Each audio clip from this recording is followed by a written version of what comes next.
The implications of oil companies investing in Africa are that there are certain political risks associated with that, but also those companies tend to have fairly narrow remits. They just invest in production and extraction. What we don't know is whether the way in which the Chinese invest in African oil, much wider set of infrastructure deals, for example, how that will then play out in terms of African development. Chinese national oil companies, like any international oil company, are part of the governance landscape. We don't understand governance just to be about national institutions or about who sits in the Ministry of Energy in Ghana.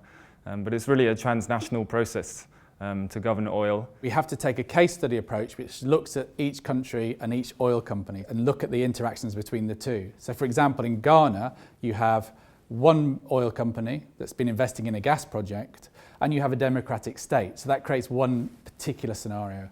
In the Sudan, you have a very autocratic government, you have a different oil company and it's been there a bit longer and has been mired in a whole set of kind of governance controversies. So that's a very different scenario. A lot of policy prescriptions for good governance in Africa will suggest that we need to focus on transparency, but we really need to understand what shapes people's incentives and behaviours when they're making policy, and they can be much broader than this.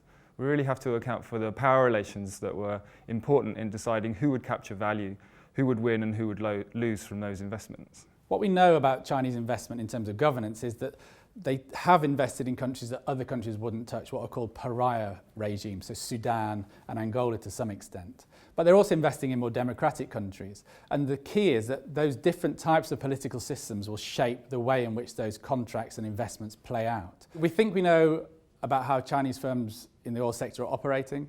We have a pretty good feel for the political dynamics in those African countries that are our case studies. But when you add those two together, the key is what does that actually mean in terms of outcomes for development, for job creation and inclusiveness. And the work of DFID and ODI in looking at inclusive development and inclusive growth has been central to our thinking around this project. And we hope the findings that we have will feed into those ongoing debates about how you can make development much more inclusive and not exclusive, just benefiting a few.